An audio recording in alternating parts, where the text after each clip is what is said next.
Bueno, pues nada, lo primero de todo, bienvenidos y bienvenidas a todos. Me parece que somos personas diferentes de las que estuvimos la otra vez. No hay ningún problema porque son dos sesiones absolutamente separadas entre sí, aunque la temática sea común, que como sabéis el tema es las autoras españolas de los últimos 2 siglos en relación con una visión del canon androcéntrico.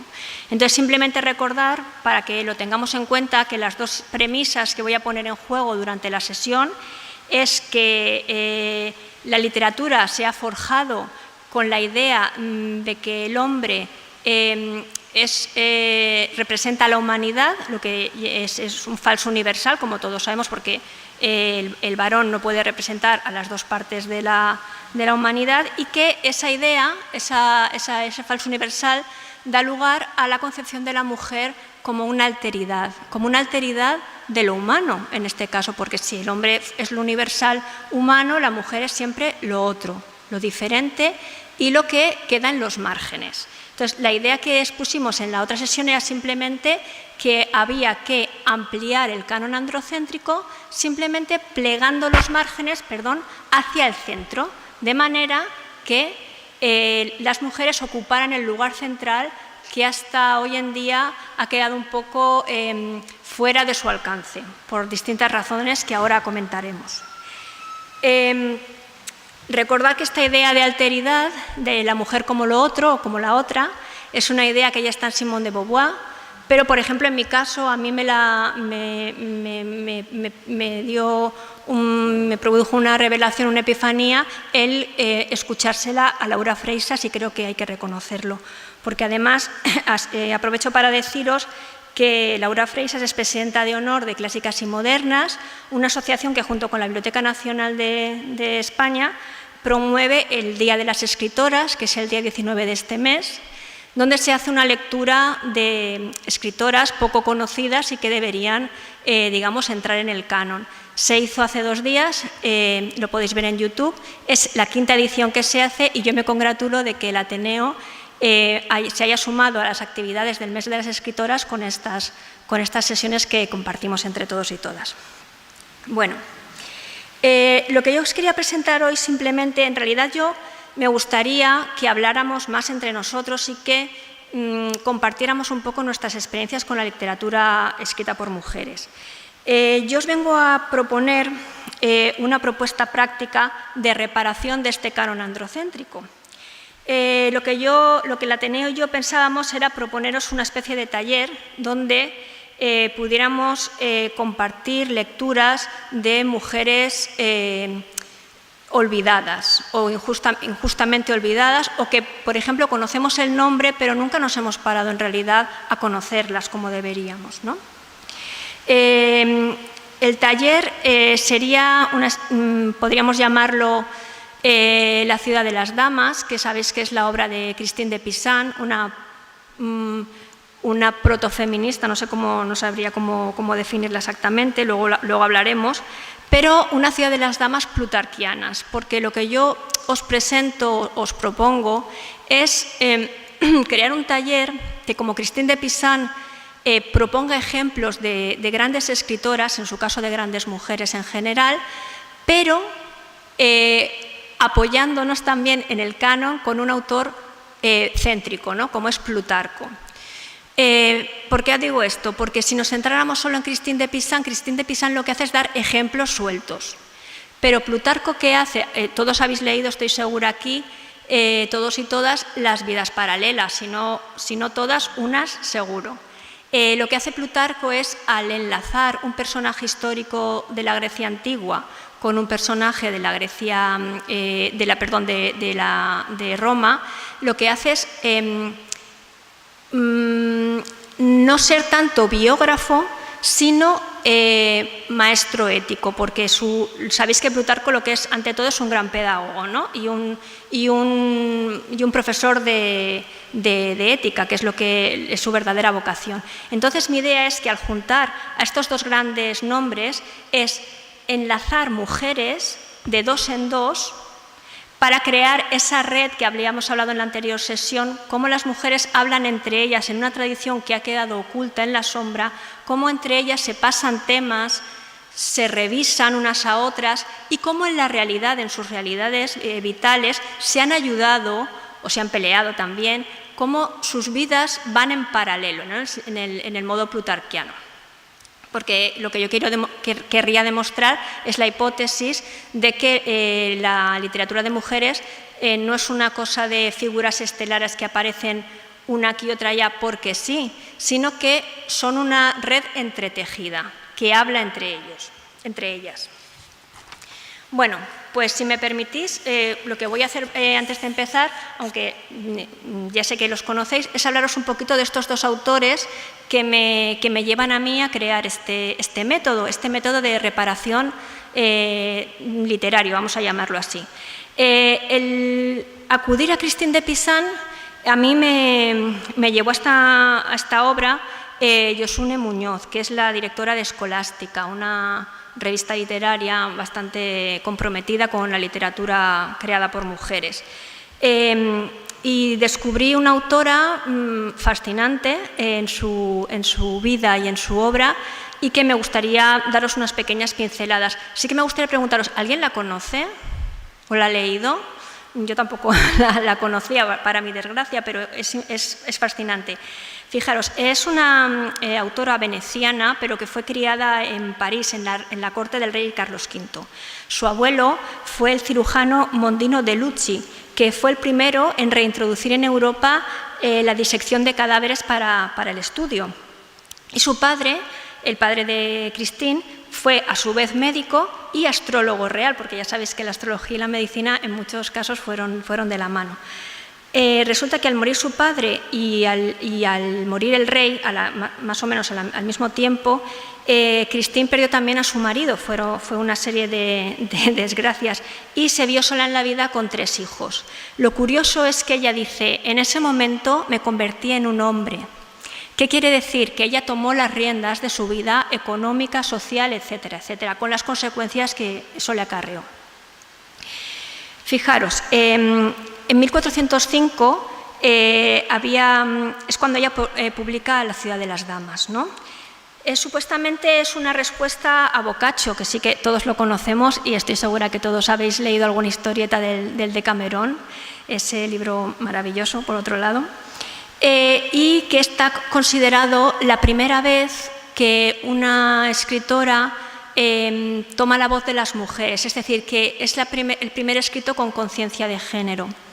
Yo en esto sí que creo que tiene razón Amelia Valcárcel, como casi siempre, por no decir siempre, que no debemos de considerar a Christine una feminista en el sentido moderno, sino que donde se inscribe ella es en una literatura que se llama los memorales de agravios, es decir, ella no tiene una conciencia de las mujeres como una clase, como algo que deba ir, como que tenga una problemática común, sino que lo que ella quiere hacer es vindicar una serie de excepciones, de excepcionales mujeres que se salen de la norma y que ellas deben de ser reconocidas en un mundo androcéntrico, ¿no?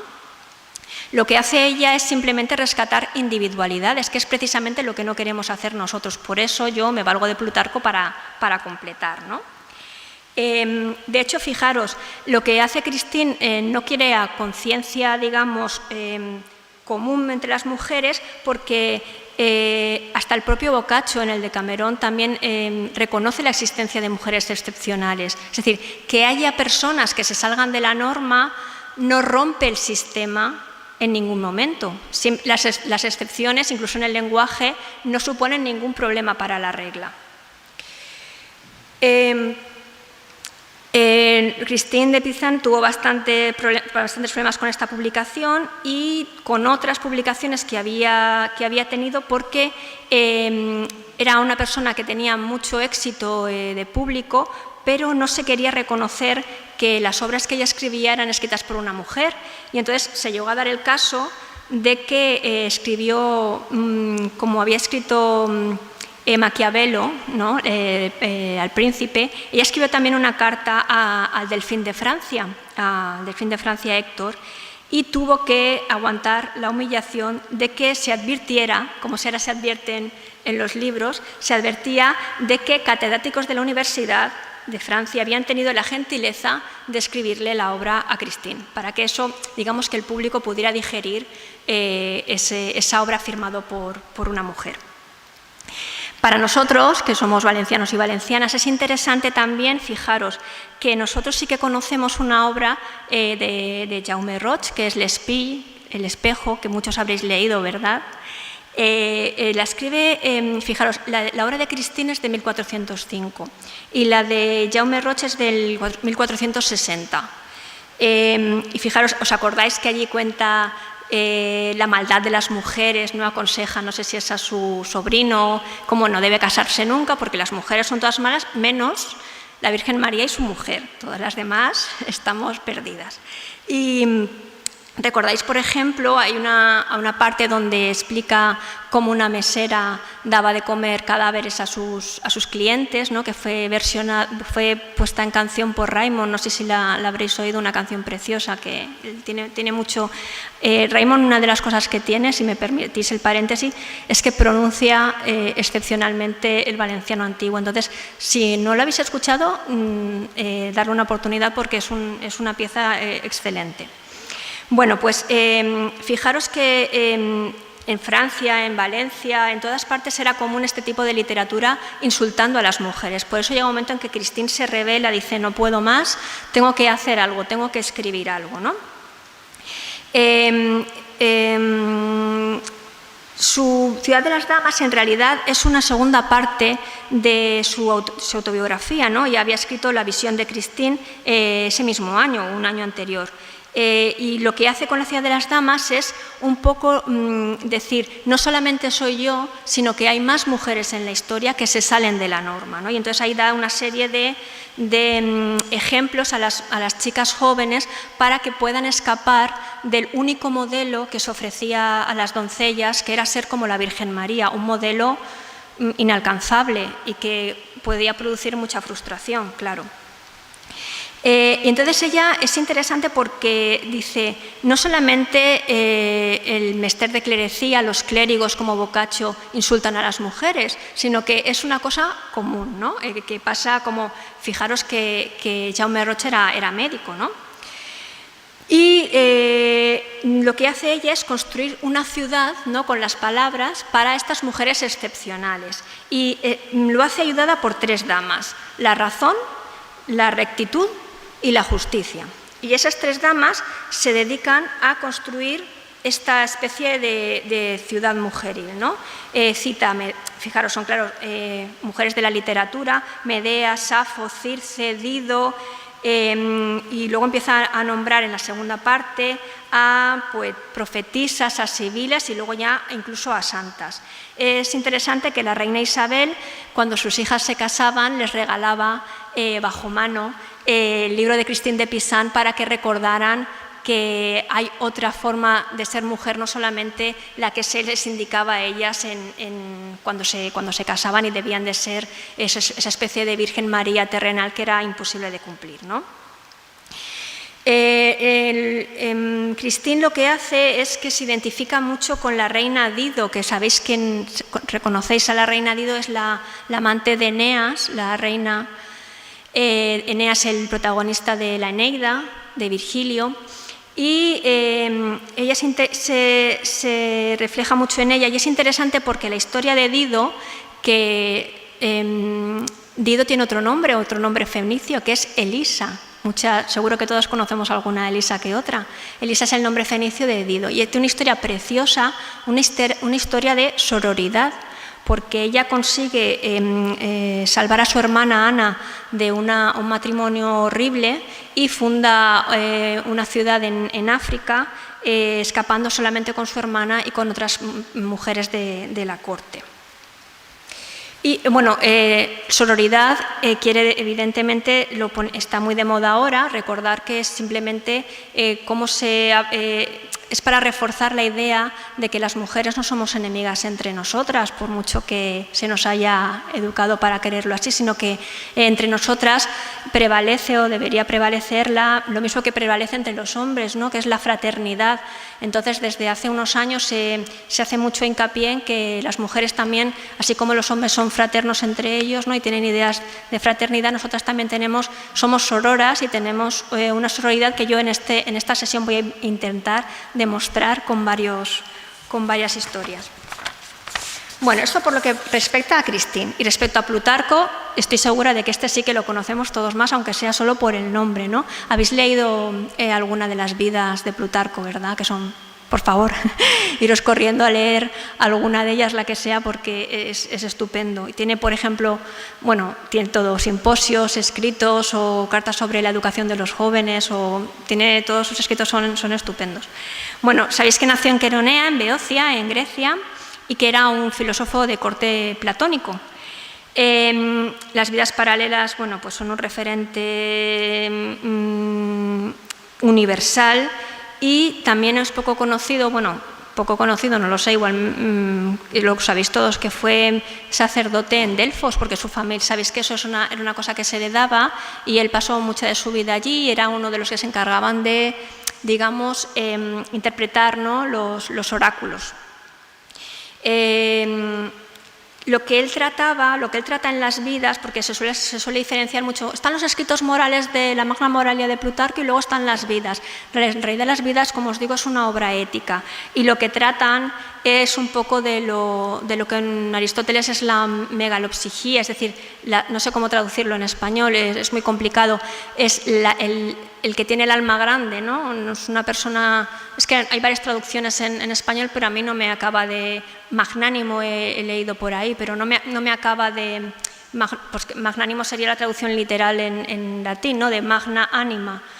Pero para nosotros magnánimo tira más a una persona bondadosa, creo yo, ¿no? Alguien que es buena y no acaba de captar el sentido que en griego tenía la megalopsigía. Entonces, si juntamos la intención de Christine de ejemplificar la diversidad de las mujeres y su excepcionalidad y juntamos la megalopsigía de Plutarco y su idea genial de hablar de las personas uniéndolas en paralelo y viendo cómo todos tenemos cosas en común, cómo la historia a veces se repite o caemos en los mismos errores o cómo nadie es imprescindible en la historia, porque también es una forma de mirarlo. Si unimos estas dos intenciones de dos grandes autores, uno del canon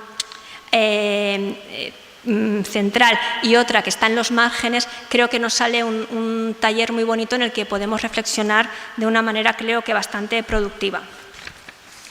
La idea es simplemente invisibilizar a las mujeres creadoras. Eso sí, me voy a centrar solamente por cuestiones de tiempo y porque si no nos quedaríamos aquí hasta noviembre, en mujeres españolas de los siglos XX y XXI, aunque sé y me gustaría que hay otras mujeres excepcionales, pues europeas, no europeas, americanas, africanas, etcétera, etcétera, pero yo también por mis lecturas me voy a centrar en este periodo histórico y en esta iba a decir nacionalidad, pero bueno, cuando me refiero a mujeres españolas me refiero a un sujeto estratégico que abarcaría también las que han escrito en valenciano, catalán, gallego, euskera no, porque para mi desgracia pues no lo hablo y no conozco a ninguna, a lo mejor alguien me puede echar una mano con eso. Que eso es la idea de que hablemos entre nosotros y nos descubramos las unas a las otras y los unos a los otros nuevas autoras. Entonces, fijaros, la idea del taller sería entonces hacer sesiones por pares temáticos, ¿no? Yo he puesto unos ejemplos que se me han ocurrido de pares temáticos que serían interesantes y productivos, pares temáticos y pares problemáticos, es decir, autoras que comparten una temática común y luego autoras también que han compartido una problemática extraliteraria común, ¿vale? Vamos a ver unos ejemplos, ¿no? Por ejemplo, en la última sesión hablamos de las mujeres en la guerra, ¿no? De cómo han descrito las mujeres la experiencia bélica.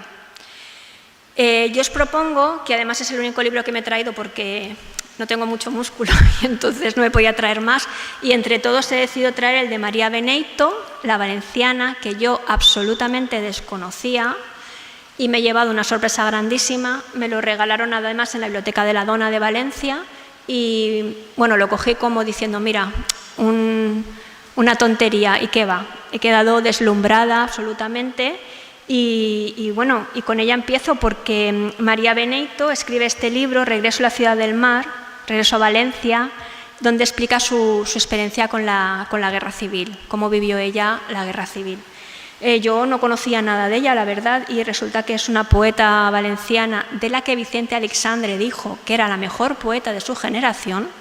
Vicente Aleixandre, que no sé si lo conocéis, que tiene su poema sobre la muerte, bueno, es que es estupendo, no hace falta que lo diga yo, ¿no? lo dice el Nobel, ¿no? Pero María Beneito tuvo un problema, ¿no? Que es que ella escribía tanto en valenciano como en castellano, y entonces tuvo esto de las diferentes generaciones que se pelean entre ellos un poco, y pues ¿por qué no escribes en valenciano? ¿Por qué no escribes en castellano? Pues mira, ella es un ejemplo de mujer excepcional que la generación de los 50 se dedica a escribir en los dos idiomas sin ningún tipo de problema. Bueno, los problemas que le ocasionó, pero ella siguió ahí, ¿no? Y que, por ejemplo, mujeres de la sociedad valenciana actual como Rosa María Rodríguez Magda o Ana Noguera pues están dando a conocer, y yo se lo agradezco porque es una maravilla descubrir personas como ella. Bueno, pues yo os propongo leer a María Beneito con Regreso a la ciudad del mar, y en este caso, en el primer caso, Mujeres en la guerra, no he puesto ningún par porque mi idea es que los pares sean siempre una mujer clásica y una actual. Y en este caso, claro, nuestra guerra es la guerra civil, afortunadamente no tenemos otra de momento, y entonces como son todas, repiten experiencia, creo que sería mejor centrarnos en una, pero bueno, estoy abierta a sugerencias. Otras autoras que podría sugerir serían, por ejemplo, Dolores Medio, que yo tampoco había oído nunca. Dolores Medio se ve que fue una persona conocidísima, se ve que ganó el Nadal con Nosotros los Rivero, que se ve que fue una novela que estuvo en los hogares españoles, vamos, en todo hogar español había un Nosotros los Rivero, y de repente nos desapareció.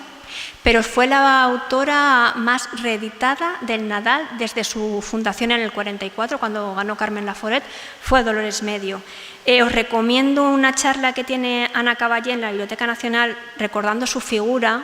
Es estupenda, y cómo relata cómo esta mujer murió prácticamente en la pobreza, olvidada, arrastrando un carrito de libros, iba por las plazas regalando su biblioteca. O sea, hasta el final ella fue generosa con su literatura, nadie la leía, pero ella iba esparciendo literatura hasta que murió prácticamente. Y escribió, entre otras, Atrapados en la ratonera, memorias de una novelista donde relata el cerco de Oviedo del 36, y esta novela apareció en el 80. Otra autora a la que ha marcado la guerra de una manera brutal fue a Gloria Fuertes, que también siempre la cito, perdonar porque cada uno tenemos nuestras debilidades. Gloria Fuertes, que había pertenecido a la generación de Celaya, Blas de Otero, José Hierro, luego se acercó más a la generación del postismo, ¿no? No sé si se llamaba Edmundo de Ori o Carlos de Ori, nunca me acuerdo del nombre. Y Gloria Fuertes se define a sí misma, nosotros la conocemos como la poeta de los niños, pero ella se define a sí misma como la poeta de la paz. Y, por ejemplo, en su autobiografía, en este poema absolutamente maravilloso, solamente por este poema ya hay que recordarla, dice que a los 9 años me pilló un carro y a los 20 me pilló la guerra. Cuando habla de que le pilló un carro, no le pilló a ella, le pilló a su hermanito pequeño y lo mató. Y ella recuerda la guerra y la muerte de su hermano como que la pillaron a ella, como que la atropellaron a ella, como que le pasaron por encima, ¿no? Es un pequeño ejemplo de todo lo que Gloria, cómo explica ella la guerra, como Ana María Matute, que ella dice que a pesar de tener el recuerdo ambas, de haber escrito desde pequeñas, desde muy chiquititas, pero dicen que el impacto de la guerra les hizo escribir, en un sentido simbólico, porque ellas ya eran escritoras de siempre, pero como que les causó tal impacto que su manera de vivir y de escribir cambió para siempre. Nunca sabremos si... Yo pienso siempre que a peor, ¿no? Que no hace falta pasar una guerra para escribir bien. Ojalá no lo hubieran pasado. Bueno, como os comento, Ana María Matute también, por ejemplo, en Primera Memoria, que es la primera parte de Los Mercaderes, publicada en el 59, también habla esos recuerdos, cómo hace Ana María Matute, cómo habla ella de los niños de la guerra, con esa inocencia y crudeza que yo creo que no ha escrito nadie. O, por ejemplo, Elena Fortún, la autora de Celia, de los libros infantiles, también tiene un Celia en la Revolución, que se publicó en el 87 y que ha sido reeditado ahora, que se ha tratado de ver, dicen que es un testimonio de la existencia de la Tercera España. No sé si habéis oído hablar del tema de la Tercera España, de que existía una Tercera España que no era ni republicana ni golpista, y entonces Celia en la Revolución se ha tomado como un testimonio de esta existencia. A ver, el libro testimonialmente es maravilloso, pero a mi entender creo que no aguanta muy bien el paso del tiempo. Creo que se queda un poco, el tipo de lenguaje utilizado es un poco duro de llevar, pero eso es una opinión personal, claro.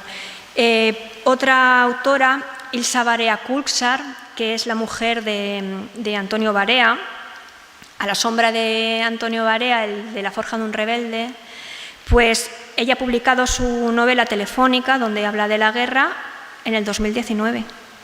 Yo no la he leído todavía, pero estoy deseando porque todo el mundo dice que es estupenda. Entonces, me encantaría tener la oportunidad de leerla con vosotros. Curioso es el caso de mi admiradísima, supongo que para vosotros también, Mercè Rodoreda, esta estupendísima novelista, que decidió contar la guerra en boca de un hombre. En Cuánta guerra, en el 80, ella pone un protagonista masculino. Y bueno, en filosofía, porque la cabra tira al monte y lo tenía que decir, Zambrano también en Delirio y Destino, sus memorias en el 53, que se acabó publicando en el 89, habla como, sobre todo es muy espeluznante su relato de cómo abandona España, que fijaros, ella llega a decir que ella abandona España con Antonio Machado. Sabéis que Antonio Machado y su padre eran muy amigos. Y ese recuerdo es un recuerdo inventado, evidentemente, porque ella creo que salió por Andalucía y Antonio Machado sabemos todos que salió por Francia. Es un recuerdo inventado. Ella lo reconoce, dice, pero da igual, yo lo recuerdo así. Y así es todo el libro. Es una especie de delirio estupendo. Que, por cierto, Goethe, también en sus memorias, pues sí, verdad, que lo tenéis editado en Alba, es un tochazo así, pero se lee estupendamente. Goethe también, fijaros, pone primero la poesía antes que la verdad.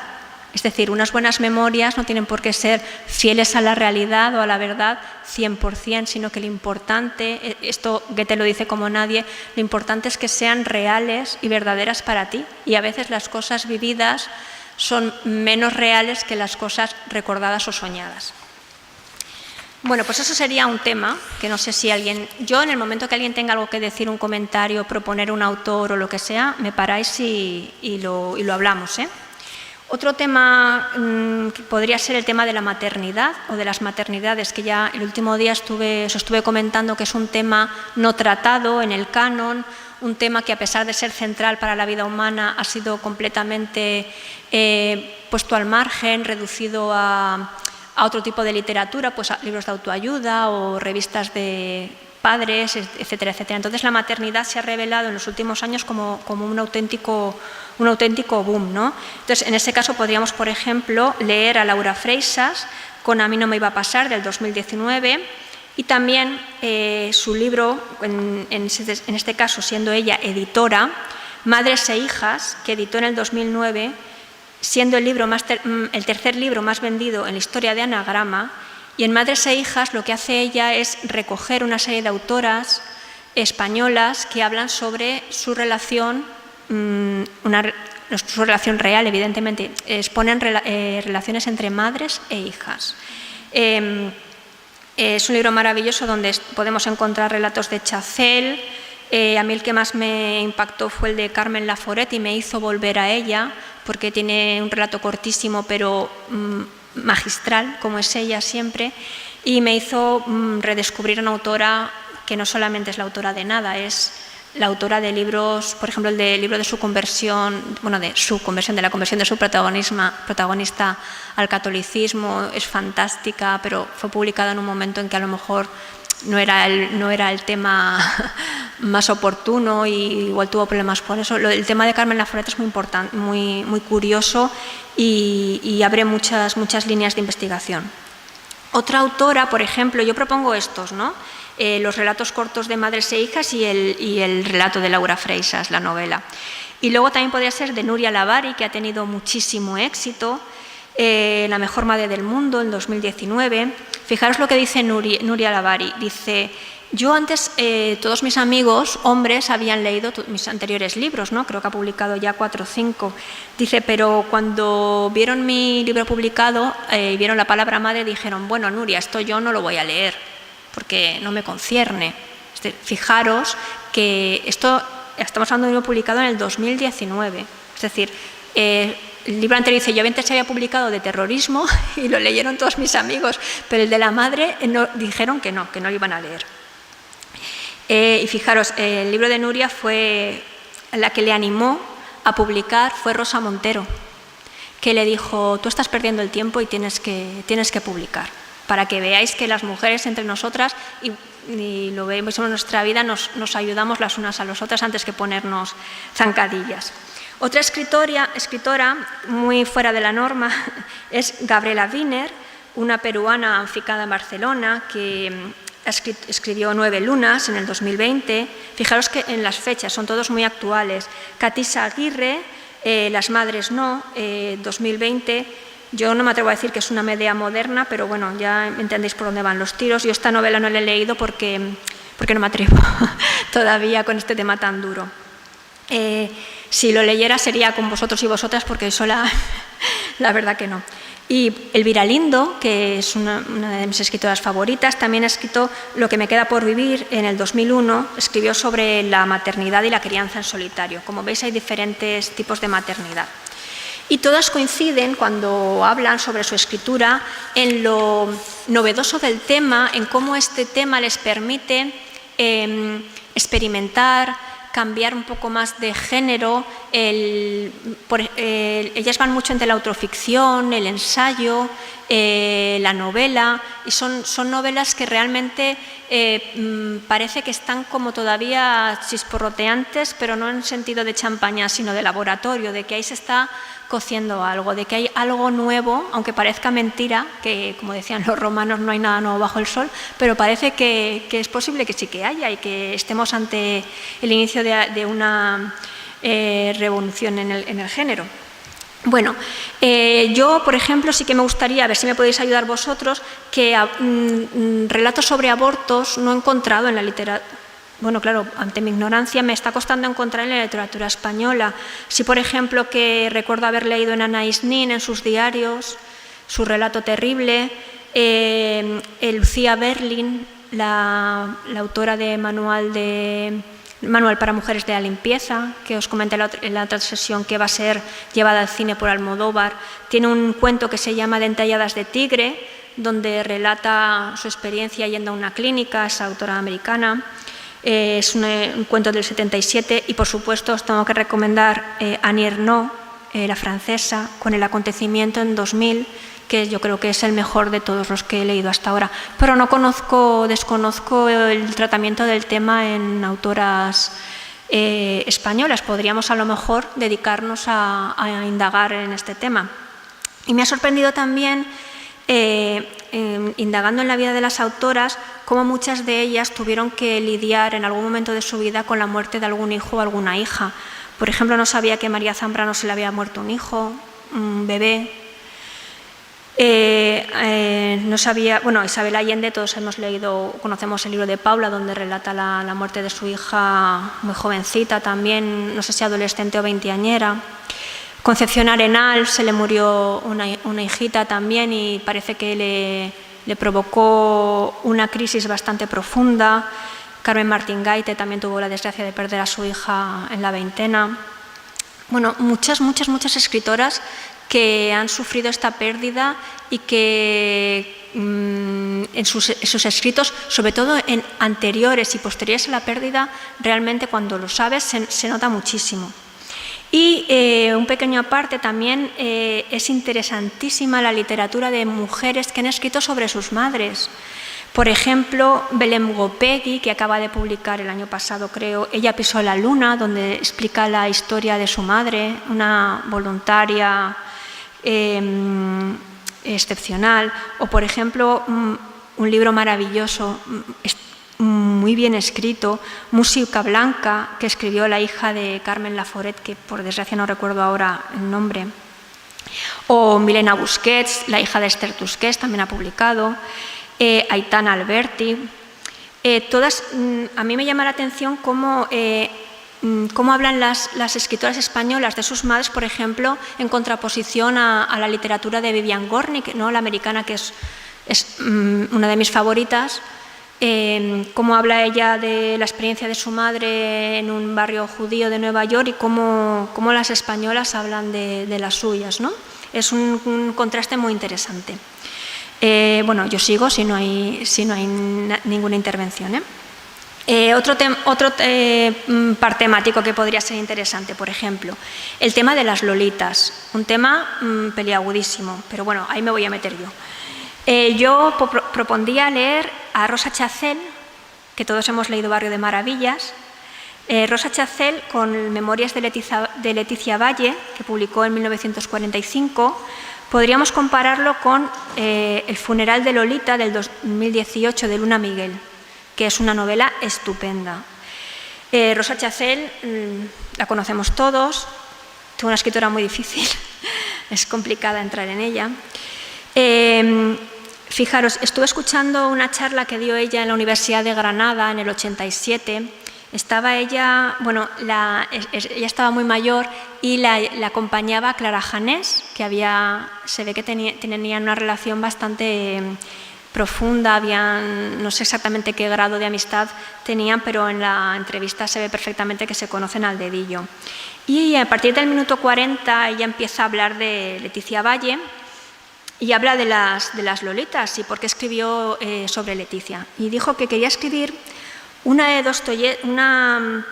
novela donde, a diferencia de las de Dostoyevsky, creo que se refiere a Memorias del subsuelo, fuera el hombre y no la niña el que afrontara un destino trágico, en el sentido de que un hombre que seduce a una menor, ¿no?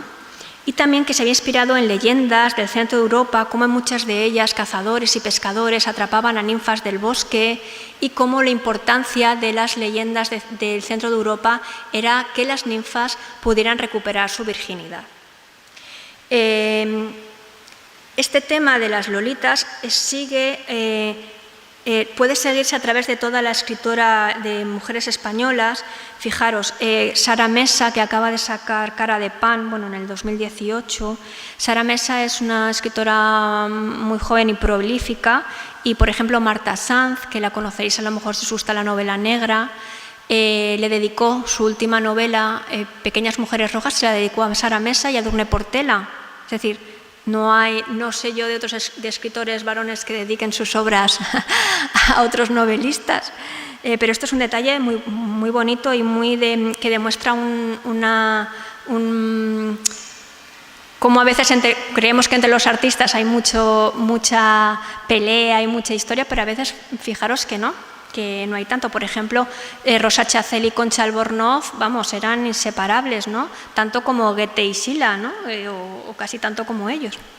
Bueno, pues a la mesa, y por ejemplo, Luna de Miguel, la que sí que me gustaría que leyéramos, que lleva junto a su marido Antonio Rodríguez, otro escritor, dirigen ambos la editorial Caballo de Troya, que últimamente está produciendo mucho. Luna Miguel, a pesar de su juventud, ha publicado poesía, ensayo, etc. Y este libro creo que es especialmente brillante, El funeral de Lolita. Yo lo leí sin conocer a la autora y es excelente. Luego, cuando ella diserta sobre el tema de las lolitas, que ella se empeña en llamar ninfulas, a nivel teórico, digamos, no puedo estar más en desacuerdo de ella. Sin embargo, la novela es espectacular porque no hace falta estar de acuerdo a nivel político o sociológico con un autor para que te guste sus novelas, ¿no? Por ejemplo, un caso extremo, recuerdo El Gran Wyoming, que no sé si lo conoces, es un presentador de televisión de La Sexta, dijo que uno de sus autores favoritos era Mario Vargas Llosa.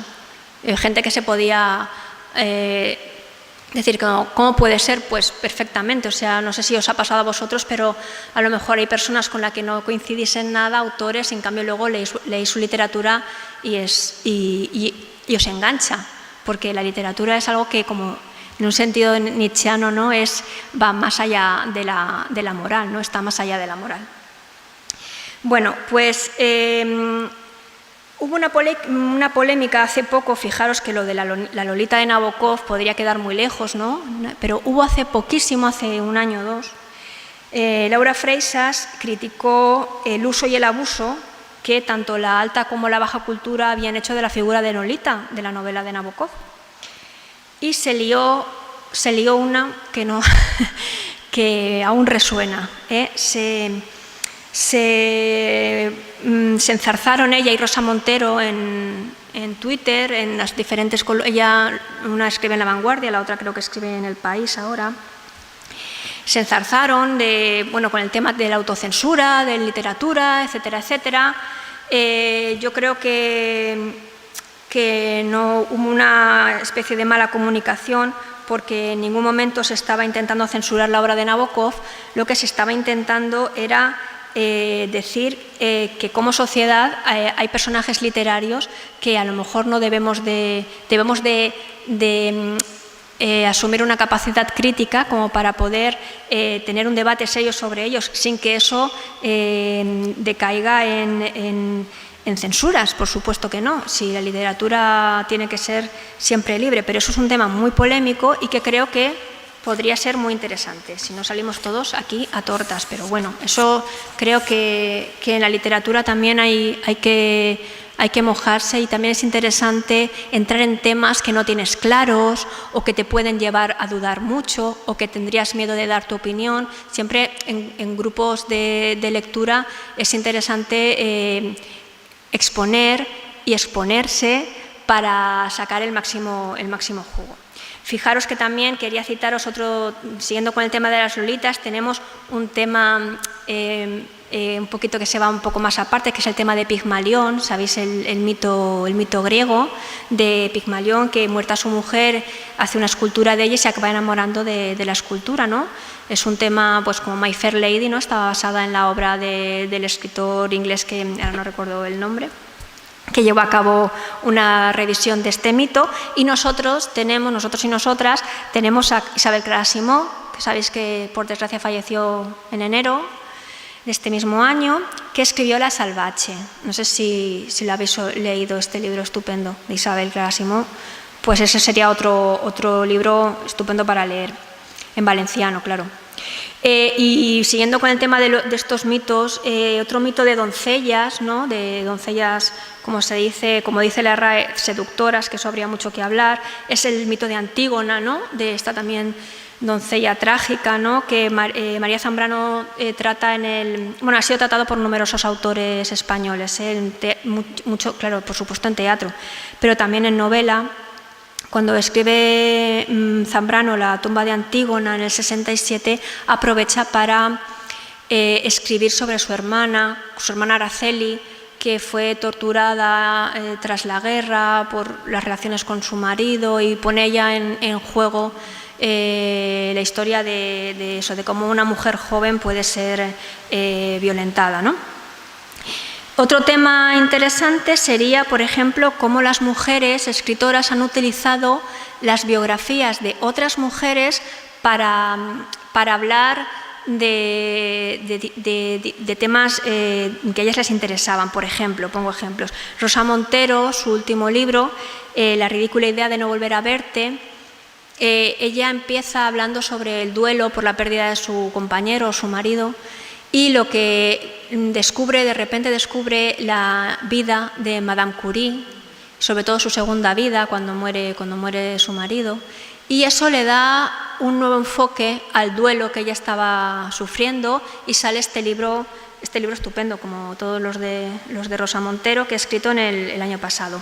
Yo este libro de Rosa querría ponerlo en par con el de Elena Poniatowska, Tinísima, donde ella escribe la vida de Tina Modotti, la fotógrafa revolucionaria, y lo que hace, es un libro del 92, lo que hace es abrir un fresco de México, pero de un México de mujeres, donde las mujeres están a la vez en la sombra y son despampanantes. No sé cómo describir este libro, a mí me impactó, me sorprendió, no conocía a la autora y me parece, me parece que desde entonces es de mis 10 escritores y escritoras favoritos. Pues, es una escritura absolutamente original y de un nivel altísimo.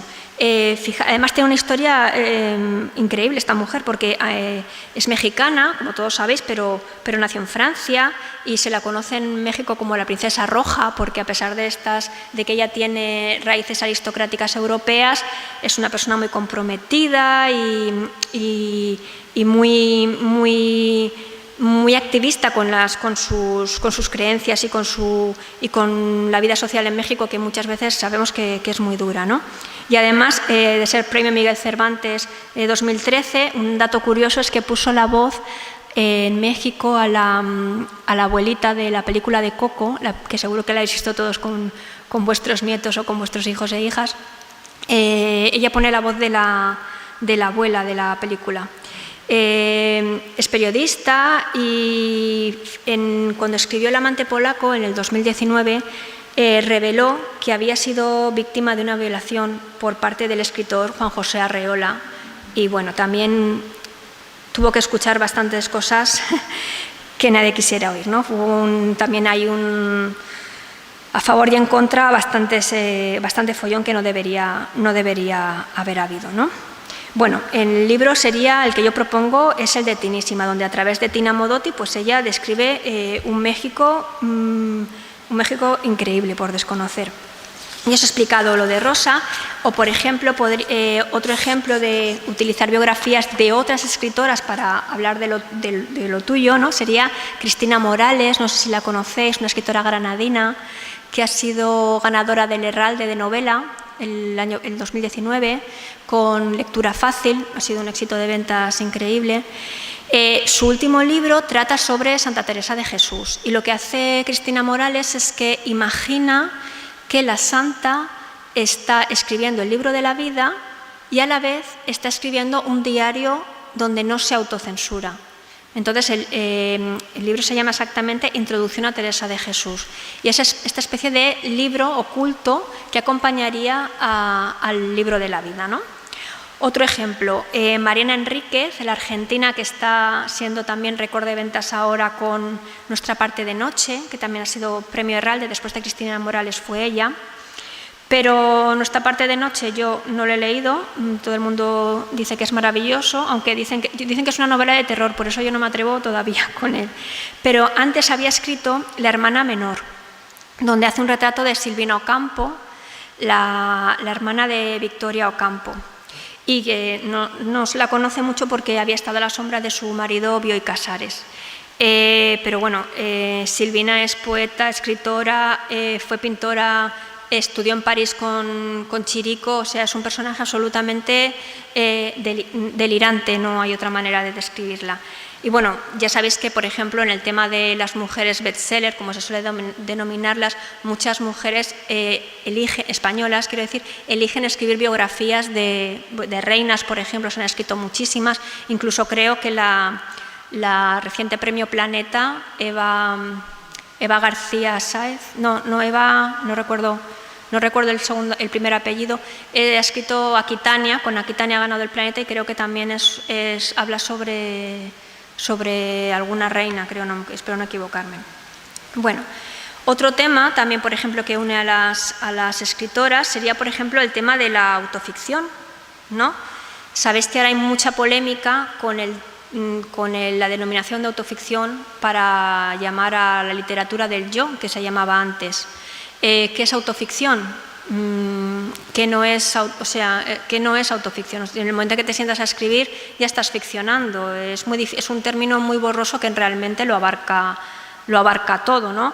Pero en realidad dicen que lo que se ha querido decir con autoficción es un poco degradar la literatura de mujeres que hablaban un poco como de su vida o fantaseaban sobre su vida. Pero esto, por ejemplo, nunca se ha hecho con Enrique Vila-Matas, al que adoro, por cierto. Nunca se le ha degradado por ser un maestro de la literatura del yo. Pero bueno.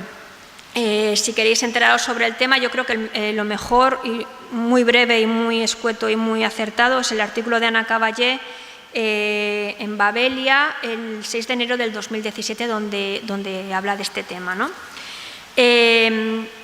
Por ejemplo, es que en autoficción, como os digo, es un término tan amplio que cabe todo, pero es que además las escritoras españolas aquí son primer nivel.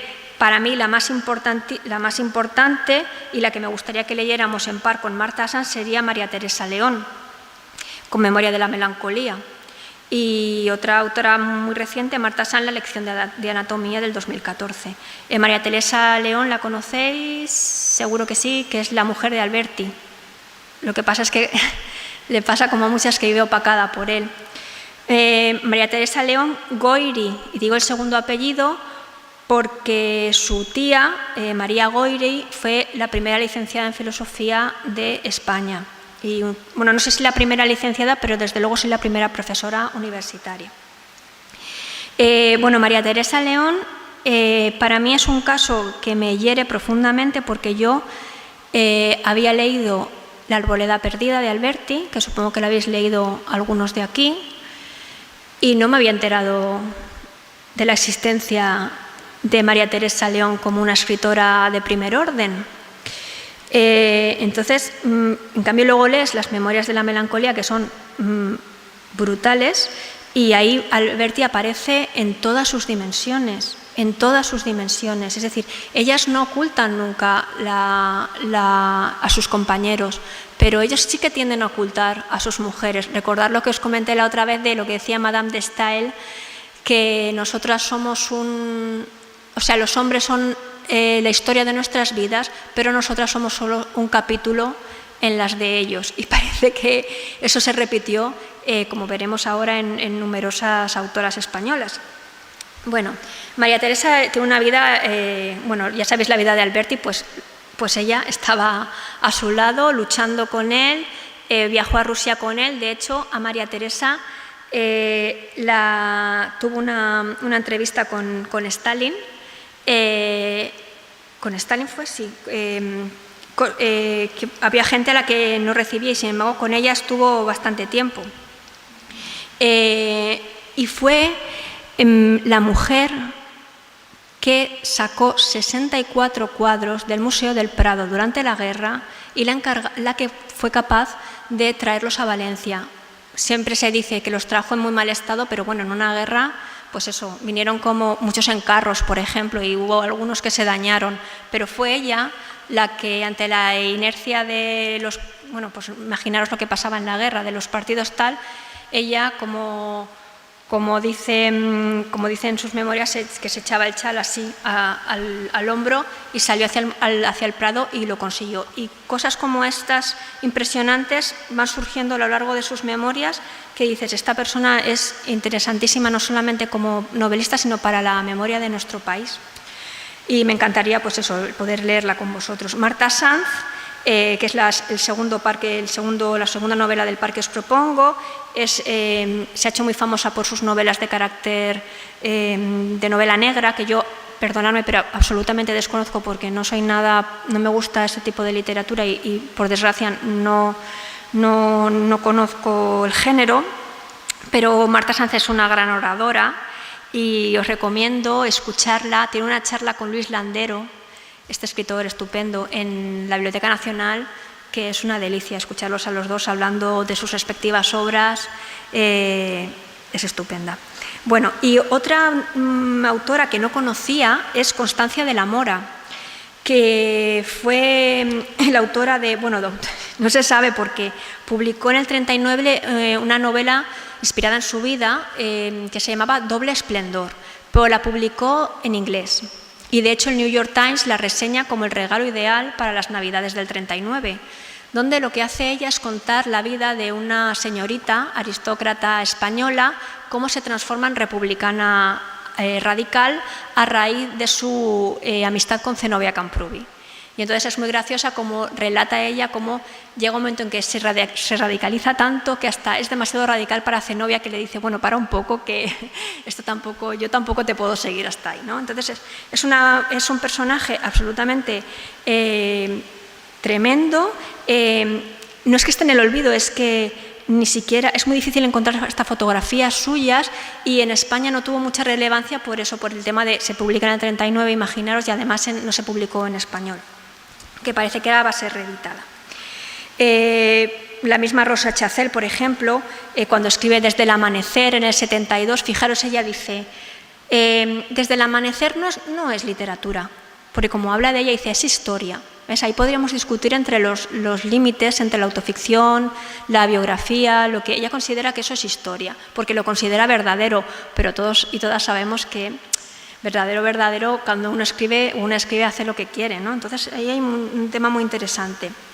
Y sobre todo La sinrazón de Rosa Chacel estaba muy influenciada en ese momento por Ortega, y cuando publica La sinrazón en 1960. Pero fíjate, aunque publicó antes La sinrazón, antes que Desde el amanecer, ella dice que la niña de Desde el amanecer crecerá para convertirse en el hombre de La sinrazón, porque ella considera que su novela más autobiográfica es la historia de este personaje masculino.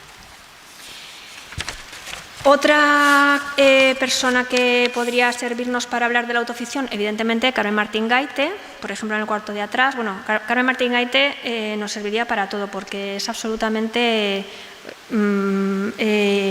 fascinante. Sus obras de ensayo son, no sé cómo no está más reconocida, la verdad.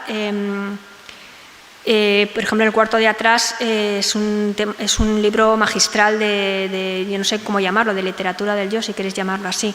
Otra autora actual, Aisa de la Cruz, no sé si la conocéis, que publicó Cambiar de idea en el 2019, está siendo una novela muy, muy premiada.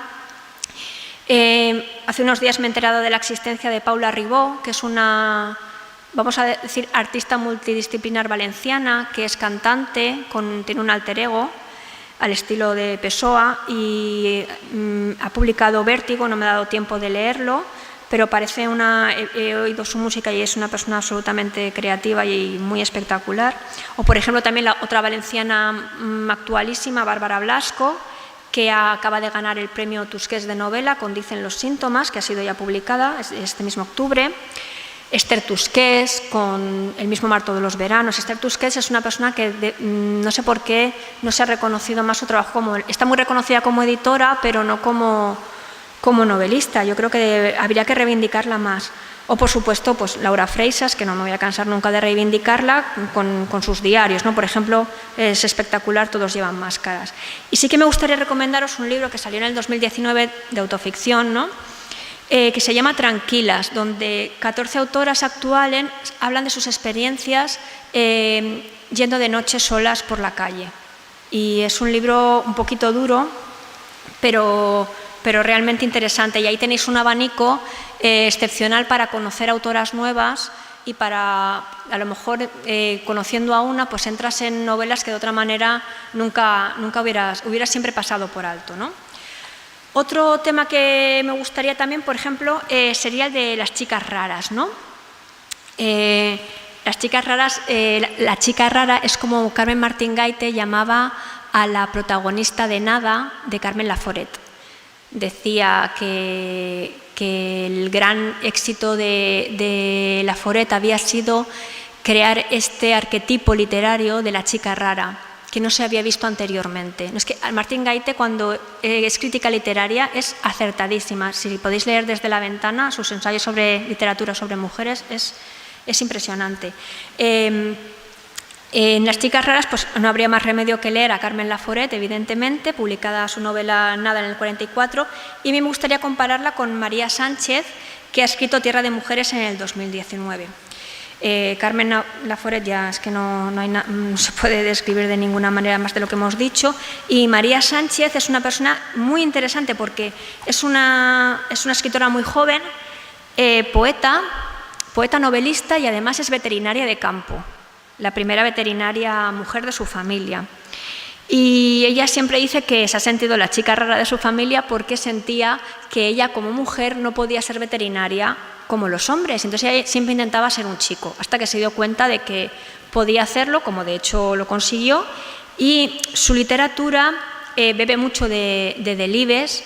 Es una literatura que reivindica siempre lo rural, pero de una manera nada ñoña, nada idealizada, sino siempre con la realidad por delante. Es una escritora realmente interesante y enlaza, por ejemplo, con autoras muy jóvenes, no sé si tendrán 20 años siquiera, por ejemplo, Andrea Abreu, en Panza de burro, la escritora canaria, que rescata toda un lenguaje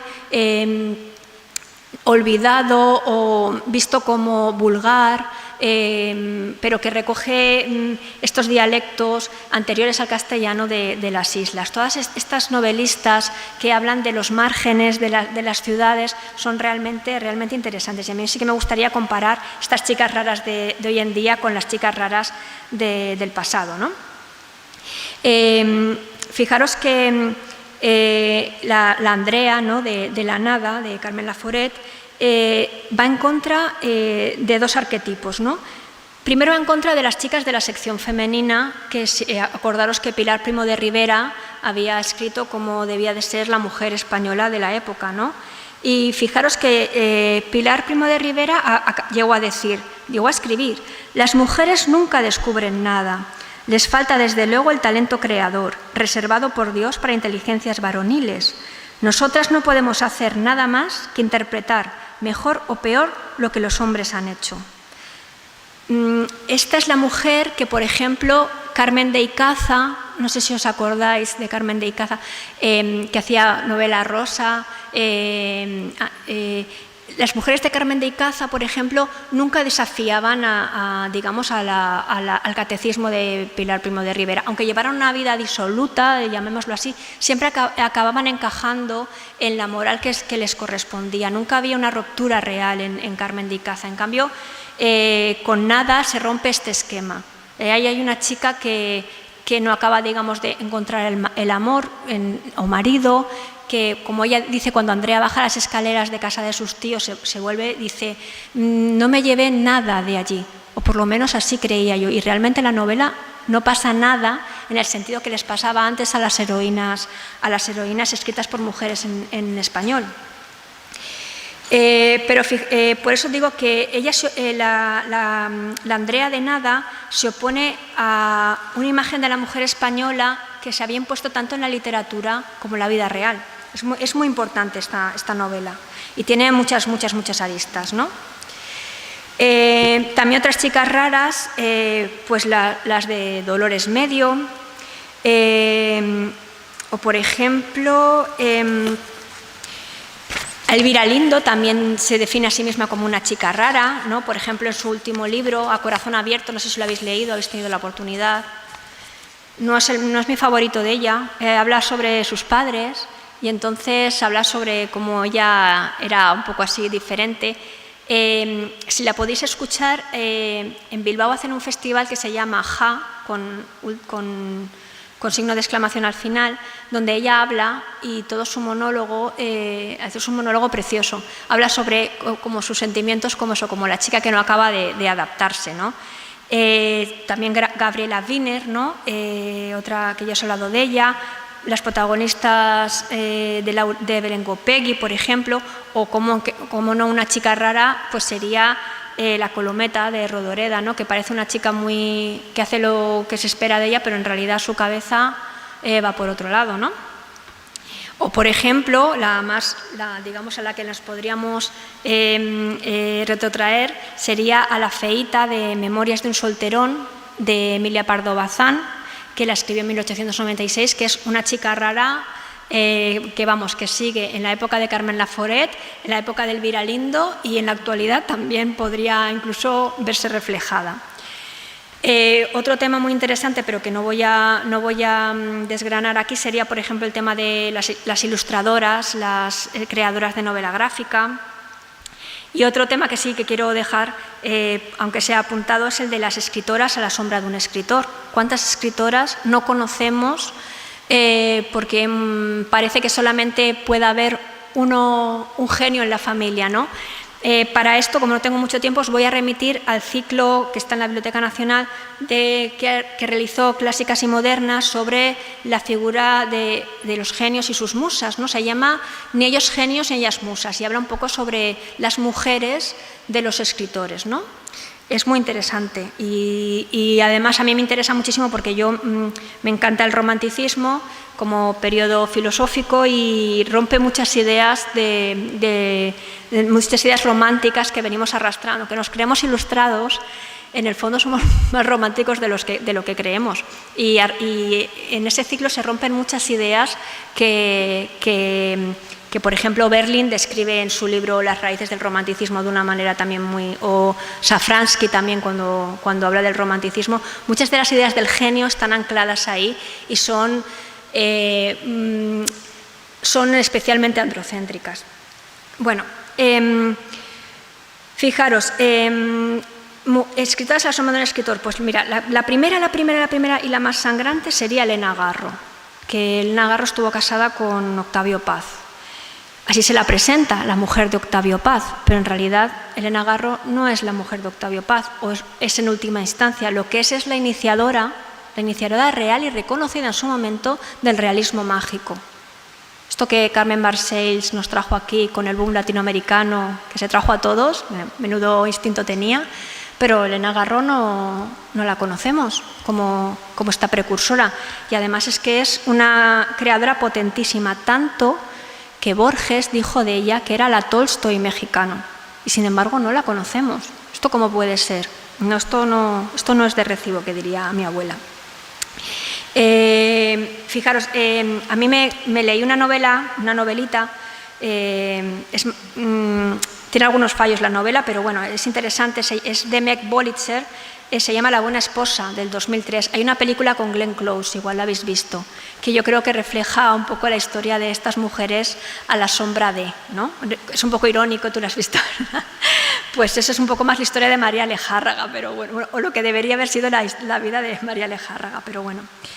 El caso, por ejemplo, de María Lejárraga, que estoy muy enfadada porque revisando aquí datos para viniendo, miro en Wikipedia y la llamaban María Martínez Sierra, es decir, por los apellidos de su marido, Gregorio Martínez Sierra, y no se reconocía la autoría de sus obras. Sabéis que ella escribió todas las obras de su marido. Está sabido, reconocido, dicho, más que dicho, pero parece que hay como una tensión que impide reconocer que esas obras no son de él y eran de ella, ¿no? Incluso, estando escuchando al director del Centro Dramático Nacional, decía el director, no se entiende cómo esta mujer decidió quedarse a la sombra de su marido. Aquí habría que hablar mucho de lo que es el libre consentimiento, esto tendría mucho que hablar la filósofa Ana de Miguel, y como si las mujeres se dejaran ocultar por su propia voluntad, porque ellas así lo quieren, etcétera, etcétera. El caso de María Lejárraga es un tema que deberíamos de reparar sin ninguna duda ya en ámbito nacional. Bueno, fijaros, María Teresa León, opacadísima, María Lejárraga, Zenobia Camprubí, la gran mujer siempre en la sombra, ¿no? Siempre ayudando a Juan Ramón Jiménez. Fijaros que María Teresa León poquitas veces se quejó de ser la sombra pero a veces se le escapaba. Y cuando le dieron el Nobel a Juan Ramón, dijo, le han dado el Nobel a Zenobia. Y enseguida añade, os extrañaréis de lo que digo, pero ¿acaso creéis que si Zenobia no hubiera estado allí y le hubieran dado el Nobel a Juan Ramón? O sea, ella las tiraba así, poquito a poco, pero bueno. Y fijaros cómo se apoyaban entre ellas, ¿no? O, por ejemplo, lo que os comenté el otro día de Sidney Husband, la mujer de Paul Auster, cuando le dijeron que ella escribía sobre la cotidianeidad, dejando a su marido los grandes temas de la literatura, ¿no? Una mujer no opacada es Carmen Martín Gaite. A ver quién puede opacar a esta mujer. Es verdad que no está opacada por su marido, Sánchez Ferlosio, compañero, pero sí que es verdad que cuando, por ejemplo, se cita a los miembros de la generación del 50, ella no se la suele citar, siendo que ella estaba allí con todos los otros. Siempre se cita a una serie de hombres, empezando por su marido como el líder, pero no se la acaba. Ella va siempre como que va por libre, ¿no? O, por ejemplo, me diréis, bueno, pero eso es cosa del pasado. María Sánchez, la escritora joven que os acabo de nombrar, recuerda en el Festival Letra Heridas, celebrado este mismo mes, cómo ella, siendo pareja de otro escritor del que no quiso dar el nombre muy elegantemente, siendo ella la que trabajaba y lo mantenía, entre comillas, era ella la que dice, nunca puso una lavadora. Yo lo hacía todo. Y incluso ella, él no publicó su novela estando con ella tuvo éxito, sus poemarios, incluso ella llegó a sentirse mal de haber tenido éxito y él no. O sea que eso es algo que sigue ocurriendo, no pensemos que es algo superado. Ya os he comentado el caso de Ilse Barea Kulsar, que se casó en segundas nupcias con Arturo Barea y que, a pesar de tener una vida casi de espía alemana, pues ha quedado totalmente invisibilizada hasta hoy. O, por ejemplo, el caso de Concha Méndez. Concha Méndez sí que os sonará el nombre, estuvo casada con Manuel Altolaguirre, era la que imprimía todo de todos, sin la voluntad de ella, sin su emprendimiento, sin ella no se hubiera impreso no se habría distribuido lo que se distribuyó. Y una cosa que me hace daño físico es que, por ejemplo, la famosa fotografía de Manuel Altolaguirre sentado en la cama, en su habitación, está ella, Concha Méndez, al lado, pero está cortada. Está cortada y no se ve a Concha Méndez trabajando, porque él está sentado en la cama y ella está con la imprenta. Pero eso no se ve, eso no lo vemos. Otro caso, Josefina Aldecoa, que no es Aldecoa, es Josefina Rodríguez, pero se le cita por el nombre de su marido, Ignacio Aldecoa. Concha Loos, por ejemplo, Concha Loos, valenciana, yo no sabía que era valenciana siquiera, que ganó el Planeta con Las Hogueras en el 64, pero que se la conoce, incluso se la cita como la difusora de la obra de su marido, Baltasar Porcel. A Baltasar Porcel yo sí que lo conocía, a Concha Loos no la conocía.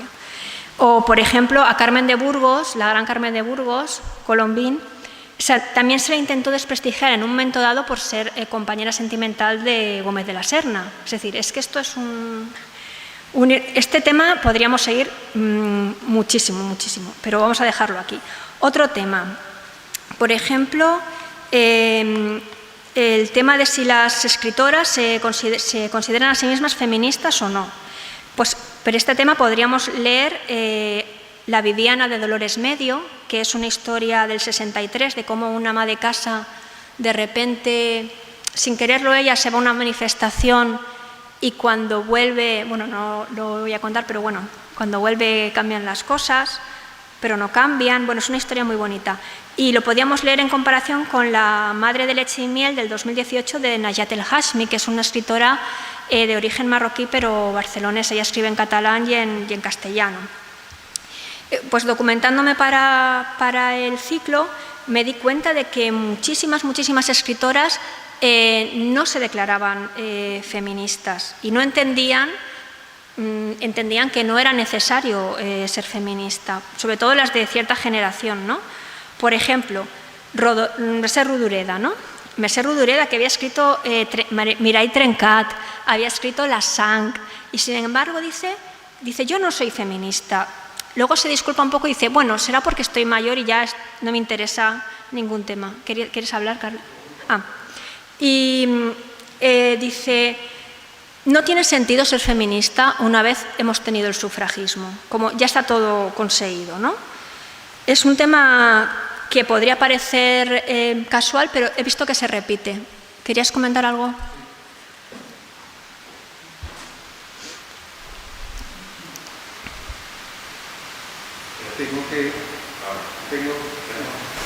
Ahí apago yo.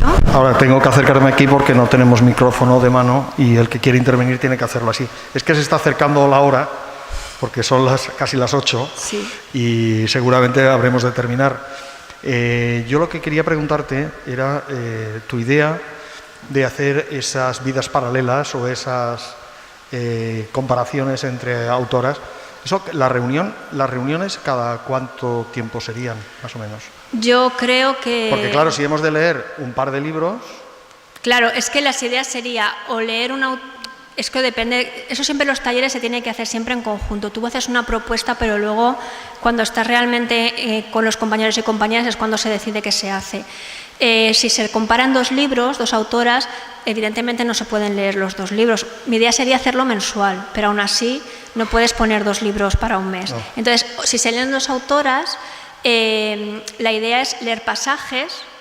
Y si se decide leer solamente un autor, pues el libro entero. ¿Pero tú indicarías los pasajes? O... Yo indicaría los pasajes, sí. Yo intento dar todo siempre muy, Los pasajes muy guionizados, sí. Ya, porque a veces que son libros que serán algo largos, ¿no? Sí, de todas maneras, por ejemplo, como en este caso, para mí los talleres literarios siempre tienen que ser algo que acudes porque te divierte, porque te entretiene. Entonces, si un tema nos está gustando, nos está entreteniendo, queremos profundizar, no hay ningún problema en hacer, en vez de 2 sesiones, 3 o en vez de una sesión. Eso siempre, yo creo que eso se hace más en el grupo, es más dinámico. Y la otra cuestión es, para todos aquellos que estuvieran interesados en tomar o en participar en esto, ¿qué tendrían que hacer? ¿Pueden mandarnos un correo? O que me lo manden a mí y yo te lo envío a ti. Podríamos publicar que hay una intención en el foro, por ejemplo, en el Sensus Communis, y podríamos hacer una especie de lanzar un... Los que se vayan manifestando su voluntad de y luego formar pues parte. Ya enviar un mail con los detalles y ver. Vale. Claro. Vale. Pues nada, simplemente... Pero la idea sería de que si se forma un grupo, antes de empezar el curso, es mi opinión, a mí me gustaría que hiciéramos siempre se hace siempre una quedada, porque aunque el curso está diseñado, siempre tiene, por eso que digo que es orgánico, depende de la gente y de los intereses, hay que adaptarse, porque si no, no tiene sentido. Pero toda la exposición que acabas de hacer hoy sería como una especie de esbozo general. Estos son propuestas de lo que a mí me ha llamado la atención. Pero claro, a mí. Siempre cuando estás en un grupo tienes que atender siempre a ver. Sí, pero que tú estás abierta a cualquier otra opción. Claro. Vale, pues solamente era eso. ¿Hay alguien más que quiera hacer alguna pregunta? Pues nada, es lo que le estaba diciendo a Carlos, es simplemente pues eso, este tema es muy interesante, podríamos hablarlo y luego pues eso, hay otras problemáticas que se podrían comentar. La idea siempre es, o sea, mi idea es que con este método pisano-plutarquiano, podríamos llamarlo así, es ver que vamos tejiendo un entramado de problemas, de temáticas, y vemos como todas las escritoras que vamos viendo quedan ya no diría atrapadas como moscas, sino que ellas mismas son esas tejedoras que van aprovechando las telas antiguas, los hilos antiguos y lanzando nuevos a las nuevas generaciones, y que van dejando a la luz, exponiendo, sacando de la oscuridad una tradición que ha quedado en la sombra y que está en nuestras manos, en la de todos y todas, ir sacando a la luz, pero por nuestro propio bien como lectores y lectoras. Y nada, eso es todo por mi parte. Gracias.